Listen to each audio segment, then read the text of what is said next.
جب آدمی کے سامنے یہ بات آ جاتی ہے، وہ یہ سمجھ لیتا ہے کہ زندگی کا اصل جو ہدف ہے اور زندگی کا جو اصل حاصل ہے وہ کیا ہے؟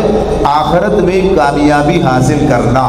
تو اگر یہ منزل کا تعین ہو گیا تو سمجھ لیجئے ایک مرحلہ طے ہو گیا، ایک مرحلہ طے ہو گیا۔ ومن اراد الآخرہ، اگر یہ بات طے ہو گئی کہ ہمارا ارادہ اب آخرت کا ہے، ہم نے اب آخرت ہی کو اپنے سامنے رکھنا ہے، یعنی آخرت کو سامنے رکھنے سے مراد کیا ہے؟ آخرت میں کامیابی کا حصول، اور وہ کامیابی کا حصول کیا ہے؟ کہ جنت حاصل ہو جائے، جنت میں چلے جائیں۔ تو یہ اگر طے کر لیا گیا، اگر یہ بات سمجھ میں آ گئی ہے، اب ہم اسی تناظر میں زندگی آگے بسر کرتے ہیں، یعنی آدمی کے پیچھے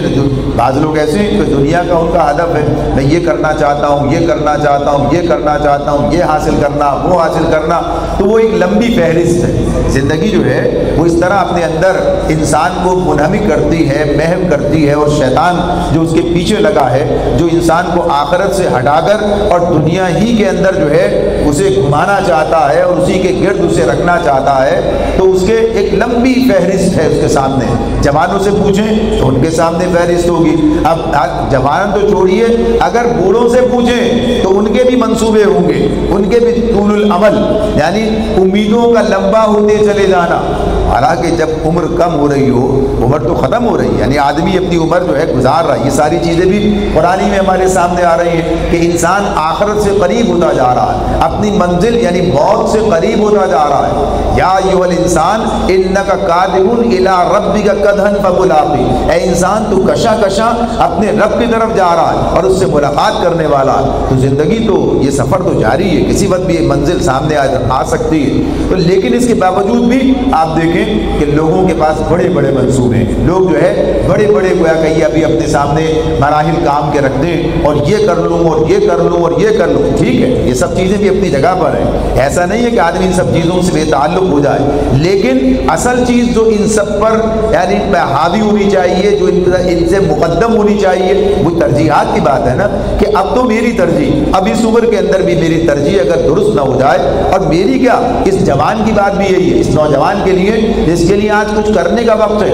یہ سب بھی قرآن کے اندر بات آپ کے سامنے آئی ہے۔ اللہ تعالیٰ نے ان جوانیوں کو کیسے مخاطب کیا، ان جوانوں کو کیسے اللہ تعالیٰ نے اس بات کا احساس دلایا ہے کہ اگر یہ جوانی لگانی ہے تو کہاں لگانی ہے، اس جوانی کی اصل قدر و قیمت، اس کی جو ہے قدر جو ہے کہاں پر ہو سکتی، اس کا تمہیں متبادل کہاں سے ملے گا؟ وہیں سے ملے گا، یعنی اللہ رب العالمین دے گا۔ دنیا تمہیں کچھ نہیں دے سکتی، ظاہر ہے اسی سے گزر کے ہم یہاں کھڑے ہوئے، اسی سے گزر کر اور دوسرے لوگ یہاں پر ہیں، آپ بھی اسی سے گزر کر یہاں آئیں گے یا اس سے پہلے ہی اللہ کے پاس چلے جائیں گے۔ تو یہ جو عروج و زوال کا تصور قرآن دیتا ہے کہ ایک عروج ہے اور بالآخر زوال ہے، تو دنیا میں تو یہ ساری چیزیں آتی ہیں، آدمی جوان بھی ہوتا ہے، آدمی کماتا بھی ہے، آدمی دنیا حاصل کرتا بھی ہے، اس کے بعد کیا ہے، کام ختم ہو جاتا ہے، دنیا اس سے روٹ کر چلی جاتی ہے، دنیا اسے چھوڑ کے چلی جاتی ہے۔ ایسا نہیں ہوتا ہے کہ آدمی آخری وقت تک اسی طرح سے اس دنیا کو اپنے قبضے میں رکھے۔ دنیا میں رہتے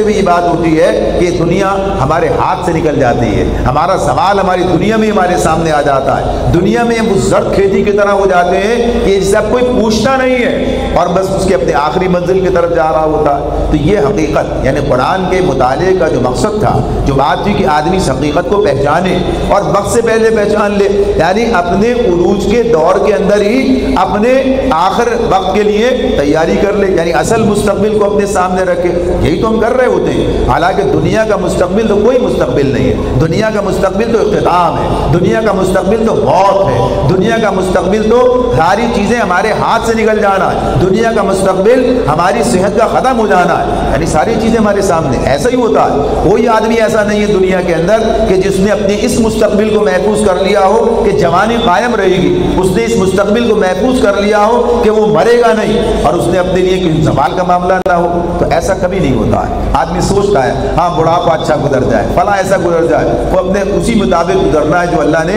ہمارے لیے لکھا، اس کے لیے تیاری کی۔ حالانکہ بات یہی ہے، نیکی کا راستہ، دین کا راستہ، اللہ سے وابستگی کا راستہ، اللہ پر توکل کی بات، اللہ کے ساتھ تعلق قائم ہو جانے کی بات، وہ بڑھاپا بہت شاندار ہو ہوا کرتا ہے۔ یہ تجربے کی بات ہے، ورنہ دنیا تو ایسے ہی ہے، پتہ چلا لوگوں نے بہت کچھ کیا، یہ کمایا وہ کمایا، بچوں کو یہاں پڑھایا وہاں پڑھایا، یہ کیا، کوئی امریکہ چلا گیا، کوئی کینیڈا چلا گیا، بڑے میاں جو ہے وہ اکیلے گھر کے اندر، اب اتنا بڑا سا گھر ہے لیکن کوئی پوچھنے والا نہیں ہے، سائیں سائیں کرتا ہوا، اور اس کے اندر گویا کہیے کہ اپنے اس مستقبل کو دیکھ رہے ہیں اور حیران و پریشان ہیں۔ تو بہرحال دنیا یہ سب چیزیں اللہ تعالیٰ نے ہمارے سامنے رکھی۔ تو یہ بات پہلی چیز کیا ہے، آدمی کا یہ منزل کا تعین،